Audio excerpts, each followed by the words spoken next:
Well, hey, I'm excited this morning to dive right into things, kicking off a brand new series on the book of Esther.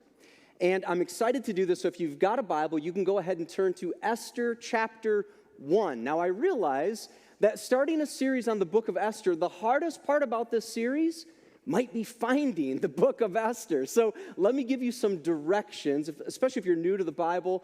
Esther is in the Old Testament. It's about a third of the way into the Bible. You kind of see that on mine. I think the easiest way to find it is find the books that are kind of sequential, first and second. So you'll see a first and second Samuel, first and second Kings, first and second Chronicles, Ezra, Nehemiah, Esther. That's our book. If you hit Job, you've gone a little too far. But that's going to be our topic for the next couple of weeks. And I'm excited to dig into this amazing little book. In fact, this is a book that was written about 2,500 years ago. And you might be here this morning thinking, well, Pastor, that seems like it's kind of outdated. Does that have any relevance for me here today? And I think this is what you're going to find, is Esther is so uniquely situated in both the past as well as our present day. And that's all because it's God's truth. And so to kind of get you thinking about how relevant this book is, I wanted to kind of just start with a couple of questions that I believe Esther is going to answer for us. These are biggies. You ready? Everyone ready for this? Okay, here's the first question that I want you to think about, and this really has to do with your faith. How do you live in a godless society as a religious minority? Now, I know that's a mouthful, but think about that for a moment. How do you live in a godless society as a religious minority? Now, what you're going to find is the book of Esther is situated in this as its setting. In fact, it's probably a little bit worse than this, even the way I describe it. Esther is set in a time and place when God's people, the Jewish people, the Israelites as they're called, have been taken from their homeland in Jerusalem, and they've been carried off, taken captive into what was Babylon and is now conquered and controlled by the Persian Empire. They are exiles. All right, they don't even have like a homeland to call their own. And they've been there for quite some time, but they're no longer in captivity. They're actually free to go back to Jerusalem. And that's what the book of Nehemiah taught us. If you were here about a year ago, we looked at Nehemiah. Nehemiah is all about rebuilding the wall around the city. And then the book right after that, the book of Ezra, is all about rebuilding the temple. So get this, the city is actually ready for people to come back at. Move to Jerusalem. You can actually do that. And Esther is kind of this strange book where people have been generations removed from their homeland, and they've sort of blended in with the society around them. And they're a little bit stuck. How do we go back? Now, I know these words are maybe different for you to think about, but I think about today, and I see us in a godless society, and I see the church as a religious minority. In fact, I don't care what metric you look at, it's pretty easy for me to see that the church in North America, at least, has been in decline. In fact, it doesn't matter how you look at it. If you look at new church plants, new church starts, we're a church plant. We're 22 years old. We started kind of from the beginning, and new church plants are actually declining. They're not starting as many new churches in North America. In fact, couple that with the fact that churches are actually closing their door. Last year, 2021, about 3,700 churches closed their doors, scuttled, no longer. And the projection is in 2022 that number is only going to increase. I know a lot of times we can kind of get hung up on dates and think, well, that's all just, it's COVID, right, Pastor? It's a COVID hangover that we're living. And actually, this has been going on. In fact, they've done a study recently that said for the last decade, so for the last 10 years, which includes COVID, the church has been in decline by about 12% over that period. So how do we live in a godless society as a religious minority? Second question that I believe Esther is going to answer is maybe a little bit harder, and it's this: how do you live out your Christian values in a society in moral decline? I don't think it's any stretch of the imagination to describe the world we live in moral decline. In fact, if I just use my life as an example, 50 years old, I can say that I have seen that. In fact, I have seen that just as it relates to the church and faith in the public arena, right? I mean, you don't have 10 commandments in schools anymore. You hardly ever see or participate in prayer publicly outside of a church gathering on Sunday morning. We see topics that just get kind of thrown around there. Life is now debated. Marriage has constantly been up for redefinition. Human sexuality is really described as anything goes. And I know these topics are hot-button issues, and the truth is everyone has an opinion, right? In fact, you get inundated by opinions on all these subjects and even more every day, right? And it's interesting to me as a pastor because you could turn on and you could watch the news, you could watch The View or Oprah, and if any of them tell you why America is in decline, we all just kind of like nod our heads. But as soon as the church, as soon as a pastor gets up and says, well, it might be because we've strayed from these values that people just become unglued. And that's why I think Esther is so important for us. Because Esther is going to answer these really difficult questions.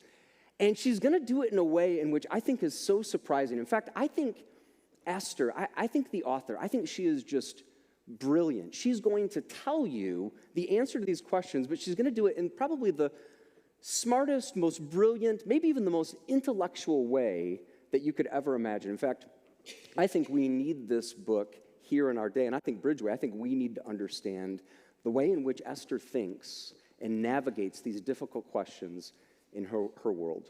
In fact, she's so unique and she's so unconventional in her approach that I got to give you a little bit of a spoiler alert. You're going to read through this entire book. I hope you do. And I want you to know that you're going to find something unique that you don't find anywhere else in any other book in the Bible. And that's this. From Esther 1 till the end of Esther 10, there is no mention of God. You may be thinking, what? There's no mention of God? In fact, if this is a book about answering tough questions about faith, I want to clue you in on there's a lot of things that are maybe missing from what you would expect to find in some book that teaches us about revival and how to live out our values. In fact, here's what else you won't find in the book of Esther. You won't find mention not only God, you won't find mentioned prayer, prophecy, scripture, Bible reading. Gee, I don't know, what are the other things that you think should be included in that list? What sort of things do we talk about? There's no mention of men's ministry. There's no mention of women's ministry. There's no mention of church potlucks. And man, I love me some church potlucks. And they're nowhere to be found in the book of Esther. She's got this unconventional approach. You might be thinking, Pastor, wait a minute, how does this book have any value? If there's no mention of God, I mean, how am I going to learn anything from this book? Well, I want you to stick with this story because not everything is as it seems. And as I said, I think there are some things we can learn strategically about our faith in the world we live in today. Hopefully you found the book of Esther. We're going to begin in chapter 1. And my hope today is just really to give you an introduction to the book. And all I really want to do is I want to kind of explore two characters, the king and the queen of Persia, King Xerxes and his wife Vashti. Well, let me give a little disclaimer. Vashti is only going to be queen for one chapter in this book, soon to become no longer the queen, no longer the wife of Xerxes. And then next week, you're going to meet Esther. She's kind of the star of the book, and she becomes the king's wife, his second wife. It's complicated, it's confusing, it's sort of a modern day issue, and you'll see it all kind of unfold in these pages. But Esther chapter 1, beginning in verse 1, read these words. It says, "This is what happened during the time of Xerxes. The Xerxes who ruled over 127 provinces stretching from India to Cush. At that time, King Xerxes reigned from his royal throne in the citadel of Susa. And in the third year of his reign, he gave a banquet." Now, I should have said, I want you to read through this first chapter with me, and I want you to pay attention. Notice how many times the word banquet is mentioned. You can almost organize this chapter around the banquets that happen. So here's the first banquet, and it's for all his nobles and officials, the military leaders of Persia and Media, the princes and the nobles of the provinces were present. For a full 180 days, he displayed the vast wealth of his kingdom and the splendor and the glory of his majesty. When these days were over, the king gave a banquet. Number 2, if you're keeping score at home, lasting 7 days in the enclosed garden of the king's palace for all the people, from the least to the greatest, who were in the citadel of Susa. The garden had hangings of white and blue linen, fastened with cords of white linen, and purple material and silver rings on marble pillars. There were couches of gold and silver on the mosaic pavement of porphyry, marble, mother of pearl, and other costly stones. Wine was served in goblets of gold, each one different from the other. And the royal wine was abundant, in keeping with the king's liberality. By the king's command, each guest was allowed to drink with no restrictions, for the king instructed all the wine stewards to serve each man what he wished. Now let's just pause here for a moment and take this all in, because I want you to really get to know this king, King Xerxes. And a lot is told just by these opening verses about the king and what he values in his kingdom. You see, one of the things I really like about the Bible is it's unlike any other book. In fact, the Bible is not just like a fable or Greek mythology. It's an actual historical account of what happened. And so you can read a lot outside of the Bible about King Xerxes. And you would find that he's the king of this Persian Empire in about 480 BC. Now, if you pull out your phone and you look for Persia on Google Maps, you'll never find it, but it's modern-day Pakistan, northern Iraq. It's kind of in that region. And this book of Esther actually chronicles 10 literal years of the Persian Empire before Xerxes is ultimately defeated. Now, this is kind of just the way empires work. Every great empire has fallen, so we're going to see kind of this unfold in the book, but the Spartans have been defeated, and the Babylonians have been defeated, and eventually even these great people that Xerxes leads in Persia are going to fall. But the book covers these years, and we get a big insight into who Xerxes is. In fact, I want to show you a picture, because this is how Hollywood depicts King Xerxes. And I think there's a lot we can learn from this picture. First of all, my name is Xerxes. My favorite color is gold, and lots of it. Kind of gives you an idea of what he values, and especially his appearance, right? I mean, look at Xerxes here. I mean, I'll just be honest, it looks like he does a lot of cardio, right? I mean, he's probably into some intermittent fasting. I don't know. He doesn't look all that ripped. He probably needs to hit some weights, maybe call up his local CrossFit gym, kind of get involved a little bit, but it's all about him. And I think that's what Hollywood depicts so accurately, is it's all about the king. Look at me. Look at how wonderful. Look at my appearance. And King Xerxes is going to care a lot about appearance. His appearance and the appearance of the women that are associated with him. More to come on that. But we see kind of this opening scene in Scripture, and it's all about the king rallying the troops. In fact, it's a military setting, and he's about to go to war against the Greeks. So he starts calling up all these generals and military leaders and princes. And what does he do? He throws them a party. Did you catch how long that first banquet was? 6 months of partying, right? And what was the purpose of that party? Verse 4 says, to display the vast wealth of his kingdom. Whose kingdom? Xerxes' kingdom. And to show off his glory. Whose glory? Oh, it's Xerxes' glory. Now, let's be really clear. Does it seem like Xerxes has any problem with self-esteem, appearance issues? No, he is fully confident of who he is. And so he rolls out this red carpet and invites all these people to come and go to war with him. And then you notice it rolls right into a second banquet. Now, that banquet's not as long. Did you catch that one? It's only 7 days. And did you notice it wasn't for kings and princes and military leaders? It was for everyone in the Empire of Persia. So he's got his generals in place, and now what he needs to round out his army. And so he calls everyone up. Big party at the palace, right? From the least to the greatest. And again, he wants to impress them. So there's golden couches, his favorite color again. And the royal wine in royal goblets, each goblet unique from the other. And wine is flowing. 7 days of an open bar. You kind of get the attitude and the way in which Persia operates. No restrictions. There's one historian in that day a guy by the name of Herodotus, and he said that this is how they made decisions in the Persian Empire. In fact, they would often debate politics, current events, even sporting events. They would debate them highly intoxicated. In fact, the drunker, the better. And that's when they would pass their laws. They would get everybody on board with some crazy idea like going to war, and that's how they would make decisions. I'll just pause there for a moment. I mean, a bunch of drunk dudes talking about politics and going to war. I mean, nothing is going to go wrong with this scene, right? Like, this is just not a recipe for disaster. Picking back up, Esther chapter 1 in verse 9. Queen Vashti also gave a banquet, this is the third banquet now, for the women in the royal palace of King Xerxes. On the seventh day, when King Xerxes was in high spirits from the wine, he commanded the 7 eunuchs who served him, Mehuman, Biztha, Harbona, Bigtha, Abigatha, Zethar, and Carcass, to bring before him Queen Vashti, wearing her royal crown, in order to display her beauty to the people and nobles, for she was lovely to look at. But when the attendants delivered the king's command, Queen Vashti refused to come. And then the king became furious and burned with anger. Kind of could see that one coming, right? I mean, here's Xerxes. He calls up all his buddies. They're eunuchs. That's a message for a completely different day, right?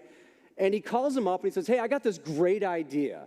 We've all been drinking, 7 days of Miller time. Go get my wife, right? Dress her up because she's lovely to look at. And of course, Queen Vashti, she's the only one in the story that you're going to find with a strong sense of morals. She says no. She's busy throwing her own banquet. Can you imagine these poor women in this town after 187 days of partying? She's doing her own level of care and concern for the people around her. And while history doesn't give us nearly as much on Queen Vashti, we get the impression that she's depicted in a pretty admirable sort of way. And I just pause there because I think we've got enough. I think we can see the contrast that this author is trying to give us between Vashti and this king, King Xerxes, who knows no boundaries and has no limits and seems to be out to serve one person, himself. And I find this just so fascinating because I think the author wants to just show you this contrast and almost burn this into your mind. I mean, here's a man just unrestrained in every capacity, absolute power. And with all this power, he absolutely corrupts this Persian Empire, and the entire nation is drawn off the tracks of history. And I can just imagine, maybe you don't have a Xerxes in your life, but you probably have someone who's in a position of power over you. And it's probably not a stretch to imagine that you probably have somebody not only in a position of power, but they're hard to say no to. I won't ask for a show of hands. You got a boss like that? Kind of hard to say no to? Friday, it's quitting time. No, got to get those reports done, right? And you just try to kind of figure out, how do I navigate this very difficult person that's hard to say no to? I've had mostly like really good bosses in my life, but I'll tell you, my first boss out of college, I was thinking about this week, he was like that. He was a hard guy to say no to. He was a hard guy to please, never seemed like I did enough. Matter of fact, one of my performance reviews was, I believe that Ron has exceeded the level of mediocrity. I remember that to this day, right out of college. That was my report. And I would go on these sales trips with him, these sales calls, and we all had company cars. Everything was paid for. Like, you could wash your car every day if you wanted, oil changes, tire rotations. And for some reason, this boss of mine, when I would get in his car, he would have a bottle of Windex and a roll of paper towel in between the seats. And he would be like, hey, do you mind while we're going to this sales call on the road, will you just kind of clean the windows? I mean, just a difficult guy. Some people just live with so much entitlement, and I think we have Xerxes all around us, and we got to figure out, what do we do? And maybe the lesson this morning is to figure out how we deal with people all the time. And there's a lot I could say here because Xerxes gives us so much more about appearance and idolatry, and I'm saving a lot of that material for next week, because next week I'm going to take you to the Miss Persian pageant, right? We're going to go to the Persian idol, and you're going to get all of that information next week. But for now, I just think the author wants you to understand how important our character is, how important our character and how we treat others, and ultimately that comes from the direction and the course that we set in our life. You're going to meet throughout this entire book, you're going to meet people who are faced with kind of this crisis of character. How do they choose? Which way do they go? What do they do? How do they live their lives? And they're going to have to choose. Do I live with kind of a goal in mind to honor and serve and protect others, or do I live kind of for myself? Do I live with a goal? Do I live towards a mission, or do I kind of allow myself to maybe be steered in the direction of my own mission, or maybe a shadow mission?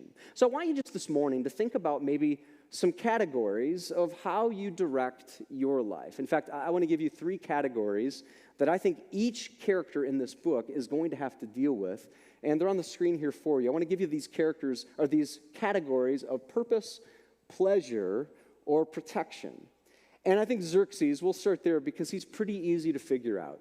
He's a pleasure guy, right? Like, it's all about him. It's all about making his life as comfortable and as enjoyable as he possibly can. But there's another way in which we're called to live as followers of Christ, and that's not for our own personal pleasure or our self-seeking protection, but we're actually called to live towards a purpose in life. And I want to ask you this morning if you have a really clear understanding of what your purpose in life is. There's a guy that wrote a book a number of years ago, a guy by the name of Rick Warren, and kind of took off 50 million copies, can't be wrong, right? I mean, he wrote this book called The Purpose-Driven Life. And what's so interesting about that book is the opening line of that book is very clear. He writes, "It's not about you."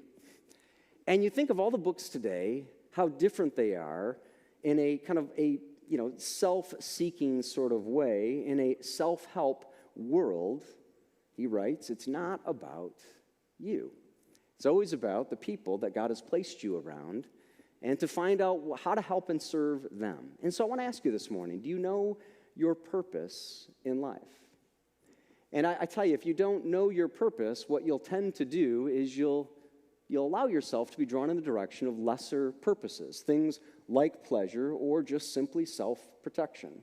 Pleasure is kind of the day and age in which we live. We're saturated in a culture obsessed with just pleasure. If it feels good, do it. What about the consequences? Well, I'll deal with that later. And so we have an opportunity to rise above that. And if you only deal with seeking pleasure, then you will find yourself in a life that could become very reckless and also very regretful. Take the other idea. We don't see this so much in this story, but the idea of protection. Now, we actually see the opposite of that in Vashti. She doesn't seem to have any concern about her own self-protection. She kind of puts her life on the line. But you're going to meet other characters, Esther included in this book, that have kind of the self-seeking, self-preservation need. And this is where we have our opportunity to try to live our lives without just protecting them. You know, we do this all the time, right? We try to protect ourselves from getting laid off, so we work really hard. And we try to protect ourselves maybe from having any health issues, or we try to protect our loved ones. And there's nothing inherently wrong to that to a degree, but if all we do is become consumed with protecting ourselves, that pursuit will lead us to fear and to isolation. And so here we have Vashti. I introduced her to you this week, and this is the last you'll hear of her. She's not a follower of God, and yet she says no to the king. And this will be the last time you hear of her or see her played out in the pages of this story. She's an example. She says no to the king, and the king is not someone who wants anyone saying no to his pursuit of pleasure. Now, give me just a little leash here for a moment, because I think there's a principle here that is actually really helpful for us today.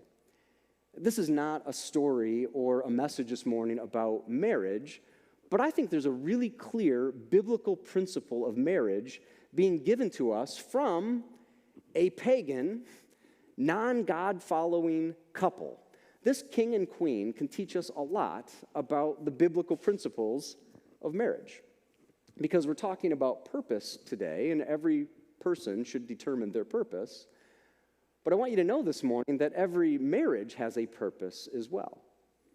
And I'll ask you the same question. Do you know what the purpose of your marriage is? If you're married here today, do you have a clear sense of what you and your spouse are aiming to do with your lives?